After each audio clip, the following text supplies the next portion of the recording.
అయితే రాష్ట్రంలో మత్స్యకారులకు ఈ మధ్యకాలంలో జరుగుతున్నటువంటి వరుస ప్రమాదాలకు సంబంధించి ఈరోజు సమావేశం ఏర్పాటు చేయడం జరిగింది.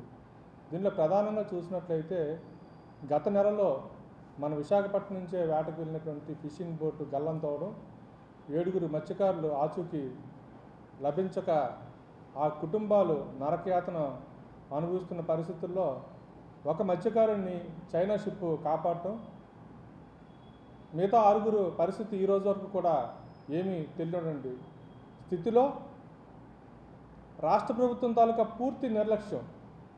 అంటే ఆ ఫిషింగ్ బోట్కి విశాఖపట్నం జరిగిన సంఘటనకు సంబంధించి ఫిషింగ్ బోట్కి ట్రాన్స్పాండర్ లేదు, అదేవిధంగా రెస్క్యూ ఆపరేషన్ చేయడంలో కూడా పూర్తి స్థాయిలో విఫలం చెందడం, 3 రోజుల్లోనే రెస్క్యూ ఆపరేషన్ కూడా Indian coast guard, Indian navy ముగించడం, ఆదరాబాదరగా కాంపన్సేషన్ ఇచ్చి చేతులు దులిపేసుకోవడం జరిగింది.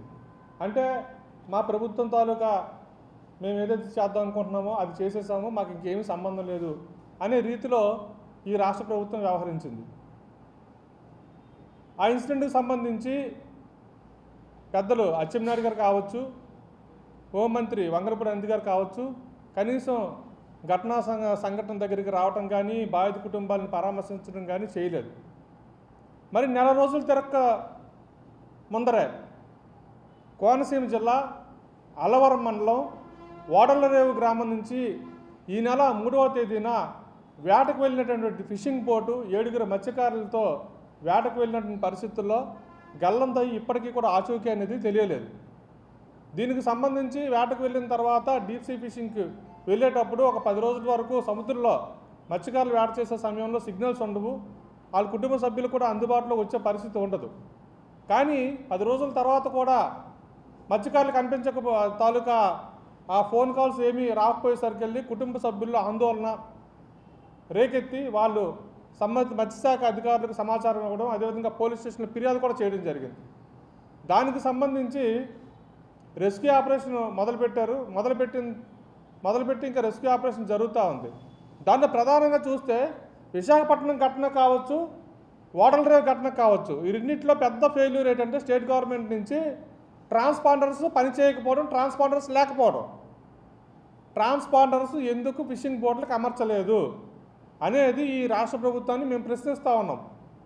ఎందుకంటే అది మీరు తయారు చేసింది కాదు, ఇస్రో పరిజ్ఞానంతో కేంద్ర ప్రభుత్వ నిధులతో పూర్తి స్థాయిలో ప్రతి మత్స్యకారుల తాలూకు ఉనికి వేట చేసేటప్పుడు వాళ్ళకి రక్షణగా ఉంటుందని చెప్పేసి ఒక డివైస్ని ఇస్రో శాస్త్రవేత్తలు కనిపెట్టి కేంద్ర ప్రభుత్వానికి ఇస్తే, కేంద్ర ప్రభుత్వం ద్వారా రాష్ట్ర ప్రభుత్వానికి వచ్చినటువంటి ట్రాన్స్పాండర్స్ని మీరు ఈ రాష్ట్ర ప్రభుత్వం ఏప్రిల్ 15 నుంచి జూన్ 15 వరకు ఉన్నటువంటి బ్యాన్ పీరియడ్ టైంలో ప్రతి ఫిషింగ్ బోటుకి కూడా అమర్చవలసిన బాధ్యత ఈ రాష్ట్ర ప్రభుత్వం పైన ఉంది. కానీ అక్కడ ఓడలరేవులో చూసినట్లయితే ఆ ట్రాన్స్పాండర్ బిగించడానికి 500-1000 రూపాయలు వసూలు చేస్తుంది రాష్ట్ర ప్రభుత్వం. ఉచితంగా ఇచ్చినటువంటి డివైస్కి మీరు ఎందుకు డబ్బులు వసూలు చేస్తున్నారు? దానివల్ల చాలామంది తీసుకోవడానికి కూడా, ఎందుకంటే ఫస్ట్ ఆఫ్ ఆల్ ఈ ట్రాన్స్పాండర్లోని టెక్నికల్ ప్రాబ్లం ఉంది. ట్రాన్స్పాండర్ ఆన్ చేసిన తర్వాత మిగతా డివైజెస్కి ఏవైతే మా ఫిషింగ్ మెకనైజ్డ్ బోట్స్లోని ఉపయోగించేటువంటి VHF సెట్టర్ కావచ్చు, అదేవిధంగా ఎకో సౌండర్ కావచ్చు, GPS కావచ్చు, వీటన్నిటికీ పవర్ సప్లై తగ్గిపోతూ ఉంది. ఈ ట్రాన్స్పాండర్ ఎక్కువ పవర్ తీసుకుంటుంది. ఆ విషయాన్ని మేము ఆల్రెడీ అక్కడ ఉన్నటువంటి CAFT ఏదైతే టెక్నికల్ సపోర్ట్ ఇస్తారో సెంట్రల్ గవర్నమెంట్ ఇన్స్టిట్యూట్ కూడా వైజాగ్లోనే ఉంది, వాళ్ళకి తెలియజేశాము, మత్స్యశాఖ అధికారులకు తెలియజేశాము, ప్రభుత్వం దృష్టికి తీసుకొని రావడం కూడా జరిగింది. వాళ్ళు టెక్నికల్గా ఒక సమిట్, ఒక కాన్ఫరెన్స్ పెట్టేటప్పుడు కూడా కాన్ఫరెన్స్లోని అందరూ మెకనైజ్డ్ బోట్ ఓనర్స్ అందరూ కూడా ఈ ట్రాన్స్పాండర్స్ ఆన్ చేస్తే ఈ ప్రాబ్లం వస్తుంది, దీన్ని రెక్టిఫై చేయండి, లేదంటే ఒక డెడికేటెడ్గా మాకు ఒక బ్యాటరీనో లేకపోతే ఒక సోలార్ ప్యానల్నో ఇచ్చి దానికి ట్రాన్స్పాండర్కి సపరేట్గా పవర్ సప్లై ఇచ్చే విధంగా చూడాలని చెప్పి కూడా మేము తెలియజేయడం జరిగింది. అది ఇంతవరకు కూడా అది కార్యరూపం దాచలేదు. మొన్న ఘటనకు సంబంధించి ఈ ఫిషింగ్ బోట్స్ అన్నిటికీ కూడా బాటంలో బ్లూ కలర్ ఉండటం వల్ల వాటిని కోస్ట్ గార్డ్ కానీ నేవీ కానీ రెస్క్యూ ఆపరేషన్ చేసే సమయంలో సముద్రం కూడా నీలం కలర్లో ఉండటం వల్ల మాకు ఆ విజిబిలిటీ అనేది తెలియటం లేదు. బోట్స్కి అన్నిటికీ కూడా బాటంలో ఆరెంజ్ కలర్ వేస్తే విజిబిలిటీ ఉంటుంది, ఫైండ్ అవుట్ చేయగలమనే విషయాన్ని Indian Coast guard government of ఇండియాకి, స్టేట్ గవర్నమెంట్కి కూడా నివేదిక ఇవ్వడం జరిగింది. దీనిపైన ఏదైనా రాష్ట్ర ప్రభుత్వం కానీ కేంద్ర ప్రభుత్వం కానీ చర్యలు తీసుకుందా? అంటే మత్స్యకారుల ప్రాణాలకి విలువ లేదా? ఇలాగ వరుసగా సంఘటనలు జరిగి మత్స్యకారులు చనిపోవడమేనా? ఈ రాష్ట్ర ప్రభుత్వానికి బాధ్యత లేదా? ట్రాన్స్పోర్ట్లు బిగించడానికి డబ్బులు మీరు వసూలు చేయడం వల్ల వాళ్ళు బిగించుకోకుండా వెళ్ళారు. ఈరోజు ఆ మత్స్యకారుల తాలూకు ఉనికి ఎక్కడ ఉందనేది జాడ తెలియటం లేదు. అదే విశాఖపట్నంలో ఏదైతే మీరు 3 రోజుల్లోనే మీరు రెస్క్యూ ఆపరేషన్ క్లోజ్ చేశారో, అదే విధంగా అక్కడ కూడా కాకినాడ నుంచి వెళ్ళినటువంటి కోస్ట్ గార్డ్ షిప్లు అన్నీ కూడా రెస్క్యూ ఆపరేషన్ 3 డేస్లోనే ముగించేసే పరిస్థితి ఉంటే, నేను స్వయంగా వాడలరేవు గ్రామానికి వెళ్ళడం జరిగింది. మత్స్యకారులతో మాట్లాడడం వస్తున్నాయండి. ఆ బోట్లన్నింటికి ఫిట్నెస్ సర్టిఫికేట్ ఈ రాష్ట్ర ప్రభుత్వం చేస్తూ ఉందా? ఈ రాష్ట్ర ప్రభుత్వంలో ఉన్నటువంటి మత్స్యశాఖ అధికారులను ప్రశ్నిస్తూ ఉన్నాను. అక్కడ లైసెన్సులు లేకుండా బోట్లు ఎట్లా వస్తున్నాయి? బోట్లకి బయట నుంచి వచ్చినటువంటి బోట్లకి ట్రాన్సిట్ పర్మిషన్ కూడా లేకుండా ఇక్కడికి వచ్చి వేట చేస్తున్నారే. ఒక బోటు లైసెన్స్ నెంబరు 4-5 బోట్లకు వినియోగిస్తున్నారే. మరి వీటిపైన మీరు ఏ విధంగా చర్యలు తీసుకున్నారు? ఆ వినియోగిస్తున్నటువంటి బోట్లకి కొత్త నెంబర్లు ఇవ్వాల్సిన బాధ్యత మీ పైన లేదా అని అడుగుతున్నాను. ఇదే వాడలరేవు ప్రమాద ఘటన ఏదైతే జరిగిందో, ఆ ఫిష్ ల్యాండింగ్ సెంటర్ FLCలోని దాదాపుగా 40 ఫిషింగ్ బోట్లు ఇంకా బోట్లకు లైసెన్సులు లేకుండా వేటలకు వెళ్తున్నారు. మరి వాళ్ళకి ఏదైనా ప్రమాదం జరిగితే, ఎవరికి ఏదైనా ప్రమాదం జరిగితే బాధ్యత ఎవరు తీసుకుంటారు? ఈ రాష్ట్ర ప్రభుత్వం దగ్గర మిలియన్ల కొద్ది క్వశ్చన్స్కి సమాధానం చెప్పాల్సిన బాధ్యత ఈ రాష్ట్ర ప్రభుత్వం పైన ఉంది. మీరు బుడమేరు వరదలు వచ్చేటప్పుడు పులిహార ప్యాకెట్లకి, వాటర్ బాటిల్కి కొన్ని కోట్ల రూపాయలు ఖర్చు పెట్టారు కదా. అమరావతి నిర్మాణం కోసం ఎన్ని లక్షల కోట్ల రూపాయలు వెచ్చిస్తున్నారు కదా. మత్స్యకారుల ప్రాణాలకి విలువ లేదా అని రాష్ట్ర ప్రభుత్వాన్ని ప్రశ్నిస్తూ ఉన్నాను. ఎందుకంటే మీరు ఆ డబ్బులు అమరావతికి ఖర్చు పెట్టిన డబ్బుల్లో కొంత అమౌంట్ పెడితే ప్రతి జిల్లా హెడ్ క్వార్టర్లో కూడా మీకు ఏదైతే రక్షణ వ్యవస్థ ఉందో, కోస్టల్ సెక్యూరిటీ పోలీస్ ఉందో, మీ కోస్టల్ సెక్యూరిటీ పోలీస్ దగ్గర స్పీడ్ బోట్లు ఉంటే కనుక ఏదైనా ప్రమాదం జరిగితే ఇమ్మీడియట్గా వెళ్ళి కాపాడే అవకాశం ఉంటుంది. ఈరోజు మెరైన్ పోలీసులు ఏం చేస్తున్నారండి? మెరైన్ పోలీసు దగ్గర ఏం లేదు, వాళ్ళకి డ్యూటీ లేదు. ఏదైనా పేపర్స్ తీసుకుంటారు, గవర్నమెంట్కి ఇన్ఫార్మ్ చేస్తారు, అంతే. వాళ్ళు చేసేది ఏముంది? కోస్ట్ గార్డ్కి ఇన్ఫార్మ్ చేస్తారు, నేవీకి ఇన్ఫార్మ్ చేస్తారు. ఇదే ట్రాన్స్పాండర్లో ఉన్నటువంటి SOS బటన్ నొక్కితే కోస్ట్ గార్డ్కి ఇన్ఫర్మేషన్ వెళ్తుంది, నేవీ కూడా ఇన్ఫర్మేషన్ వెళ్తుంది. దానికి మెరైన్ పోలీస్ చేసేది ఏం లేదు. మెరైన్ సంబంధించి డిజాస్టర్ మేనేజ్మెంట్లో ఉన్నటువంటి ఫండ్స్ ఏవైతే ఉన్నాయో ఆ ఫండ్స్ ద్వారాగా ప్రతి జిల్లా హెడ్ క్వార్టర్లో కూడా ఒక స్పీడ్ బోట్ని పెట్టించండి దయచేసి. ఏదైనా ప్రమాదం జరిగితే వెంటనే రెస్క్యూ ఆపరేషన్ చేయడానికి అవకాశం ఉంటుంది. నిన్న కాక 2 రోజుల ముందు 3 రోజుల ముందరే కదా విశాఖపట్నంలోని నేను అక్కడ ఉంటుంటే ఇక్కడ ఒక ఘటన జరిగింది. ఒక మత్స్యకారుడికి గల్లంత అయిపోయాడు. కనీసం ఒక స్పీడ్ బోట్ ఉంటే మెరైన్ పోలీసులు ఎదుగుతారు కదా. ప్రతిదానికి ఇండియన్ కోస్ట్ గార్డ్ మీద ఎందుకు ఆధారపడాలి? ఇండియన్ కోస్ట్ గార్డ్కి చాలా అంటే మన భారత రక్షణ రంగంలో చాలా క్రూషియల్ రోల్ పోషిస్తున్న ఇండియన్ కోస్ట్ గార్డ్కి రక్షణకు సంబంధించి చాలా పనులు ఉంటాయి. అవన్నీ మానేసి వీటిని మత్స్యకారులను వెతికే పనిలోనే ఉండే పరిస్థితి ఉంది. అంటే పూర్తిగా రాష్ట్ర ప్రభుత్వం తాలూకా నిర్లక్ష్యం కనిపిస్తూ ఉంది. ఒక్క ఫిషింగ్ బోట్కైనా సరే బోట్కి ఇన్సూరెన్స్ చేయించిందా రాష్ట్ర ప్రభుత్వం? కేంద్ర ప్రభుత్వము ఆత్మనిర్భర్ భారత్లో మరి ఒక పాలసీని తీసుకుని వచ్చిందే. ప్రతి మెకనైజ్డ్ బోట్కి, ఫిషింగ్ బోట్కి కూడా ఇన్సూరెన్స్ చేస్తామని చెప్పి ఫైనాన్స్ మినిస్టర్ నిర్మలా సీతారామన్ గారు అనౌన్స్ చేశారు కదా. అది ఎందుకు ఇంతవరకు ఇంప్లిమెంట్ అవ్వలేదు? రాష్ట్ర ప్రభుత్వం చేయవలసిన బాధ్యత రాష్ట్ర ప్రభుత్వంపై ఉంది కదా. మెకనైజ్డ్ ఫిషింగ్ బోట్కి ఇన్సూరెన్స్ ఉండదు, మత్స్యకారులకు ఇన్సూరెన్స్ ఉండదు. కేంద్ర ప్రభుత్వము 8 లక్షల మందికి రాష్ట్రంలోని ఇన్సూరెన్స్ చేయమని చెప్పి అనుమతిస్తే ఇప్పటివరకు 2,80,000 మందికి మాత్రమే ఈ రాష్ట్ర ప్రభుత్వం ఇన్సూరెన్స్ చేసింది. మిగతా వాళ్ళకి ఇంతవరకు ఇన్సూరెన్స్ లేదు. మరి ఎందుకు ఇంత నిర్లక్ష్యంగా వ్యవహరిస్తున్నారు? మీ తాలూకా బాధ్యత ఎంత ఉంది? ప్రతి దాంట్లో కూడా ఈ విధంగా చేస్తూ పోతూ ఉంటే ఈ మెరైన్ సెక్టార్లోని సాంప్రదాయ మత్స్యకారులు ఈ వృత్తిని వదిలేసి వేరే వృత్తిలోకి వెళ్ళే పరిస్థితి ఉంటుంది కదా. అంటే ఈ చేపల వేట అంటే భయపడిపోతారు. ఎవరైనా వేట చేసి కుటుంబాలు పోషించుకోవాలంటే బాబు సముద్రంలోకి వెళ్తే ఏం జరుగుతుందని చెప్పే పరిస్థితి ఈరోజు తలెత్తే విధంగా ఉంది. ఎందుకంటే మీరు సరైన చర్యలు తీసుకోవటం లేదు. రాష్ట్ర ప్రభుత్వం దగ్గర ఉన్నటువంటి మెకానిజం పూర్తిగా ఫెయిల్ అయిపోయింది.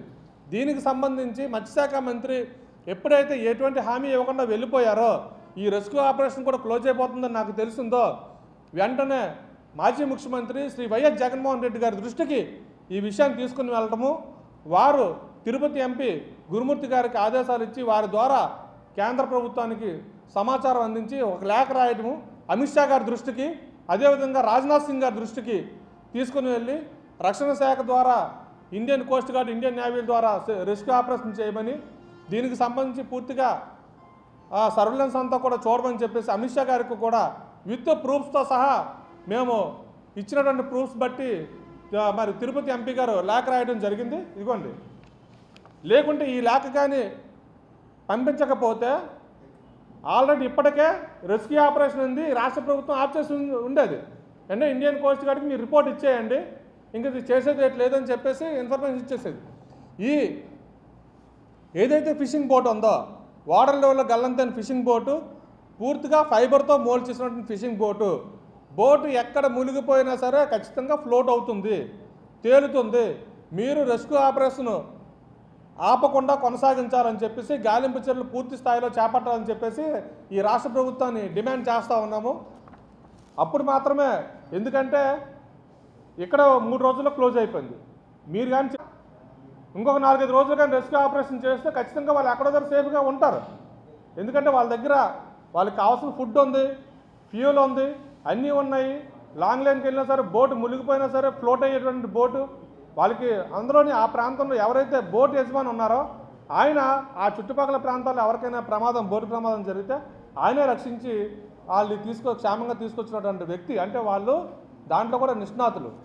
ఇటువంటి వాళ్ళపైన కూడా నిర్లక్ష్యం చేయకుండా రాష్ట్ర ప్రభుత్వం పూర్తి స్థాయిలో చర్యలు చేపట్టాలని చెప్పి డిమాండ్ చేస్తున్నాము. అదేవిధంగా మరి ఇండియన్ కోస్ట్ గార్డుతో సమన్వయం చేసుకోవాలి. ట్రాన్స్పాండర్ని ప్రతి మెకనైజ్డ్ ఫిషింగ్ బోట్కి అమర్చాలి. మీరు ఏదైతే దొల్లతనం ఉందో, మత్స్యశాఖలో లంచాలు తీసుకుంటే కానీ పనులు చేయట్లేదో, లైసెన్సులు ఇవ్వట్లేదో, ప్రతి బోటు ఎవరైతే అప్లై చేశారో ప్రతి మత్స్యకారుడికి మీ లైసెన్స్ ముందు మంజూరు చేయండి. లైసెన్స్ మీరు మంజూరు చేస్తే ఖచ్చితంగా వాళ్ళకి ట్రాన్స్పాండర్ బిగించుకునే అవకాశం ఉంటుంది. నాకే మెకనైజ్డ్ ఫిషింగ్ బోట్ ఉంది. నా మెకనైజ్డ్ ఫిషింగ్ బోట్కి సంబంధించి ఆ యాప్ ఇంతవరకు నా దాంట్లో ఇన్స్టాల్ అవ్వలేదు. అంటే టెక్నికల్ ప్రాబ్లం దీనికి. అంటే మొబైల్ యాప్కి సంబంధించి ఐఓఎస్కి అయితే సాఫ్ట్వేర్ లేదు, ఓన్లీ ఆండ్రాయిడ్కి మాత్రమే ఉంది.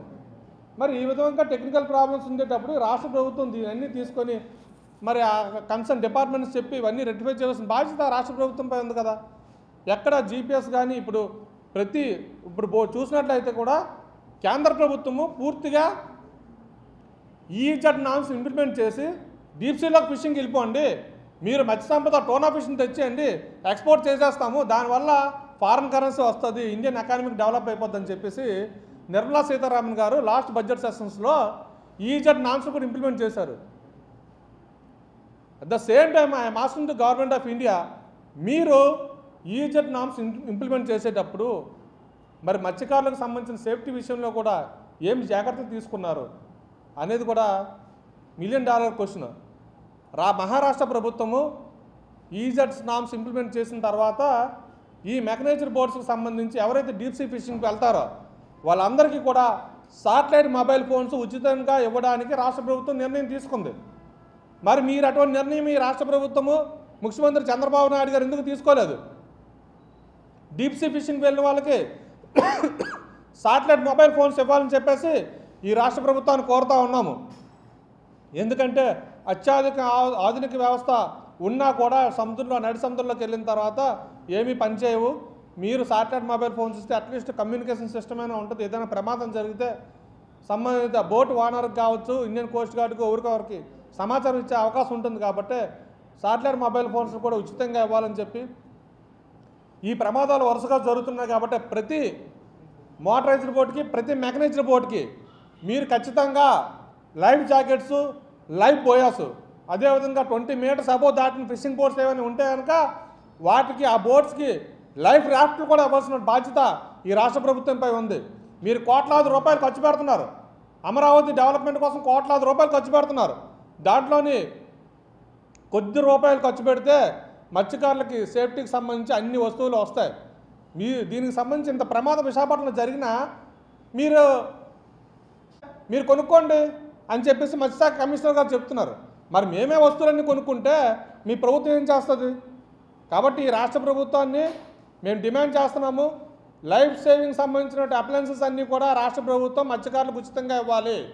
మత్స్యకారుల భద్రత, మత్స్యకారుల జీవితాలకు పూర్తి స్థాయిలో భద్రత కల్పించాలి. ప్రతి మత్స్యకారుడికి ఇన్సూరెన్స్ ఇవ్వాలి. అదేవిధంగా ప్రతి మెకనైజ్డ్ మోటరైజ్డ్ బోటు కూడా ఇన్సూరెన్స్ వర్తించే విధంగా కూడా రాష్ట్ర ప్రభుత్వం చర్యలు తీసుకోవాలి. లేదంటే కనుక దీన్ని రాష్ట్ర స్థాయిలో పెద్ద ఉద్యమంగా తీసుకుని వెళ్తామని చెప్పేసి ఈ రాష్ట్ర ప్రభుత్వాన్ని హెచ్చరిస్తూ ఉన్నాము.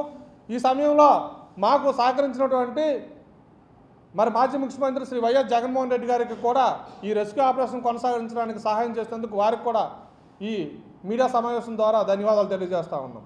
Thank you.